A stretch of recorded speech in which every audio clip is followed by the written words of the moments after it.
সেই যে ১.৫ বছর আগে দুর্ঘটনার কবলে পড়লি, তারপর শুধু ফোনেই কথা হয়েছে।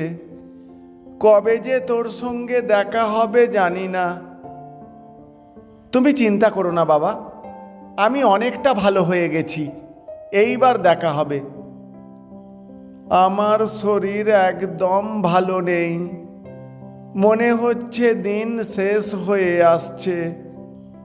পরিতোষবাবু গতকাল রাতে মারা গেছেন। দুর্ঘটনায় একমাত্র ছেলের মৃত্যুর পর ১.৫ বছর যাবৎ তার ছেলের বন্ধু সমিধি ছেলের প্রক্সি দিয়ে এসেছে।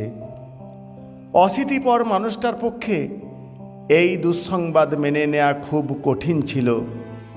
তাই চিকিৎসক ও বাড়ির সবার মতানুসারে এই পদক্ষেপ গ্রহণ করা হয়েছে। বিবেকের ডাকে শেষকৃত্যে প্রক্সি দিতে তাই সমিধ আজ ছুটে আসছে সুদূর মুর্শিদাবাদ থেকে।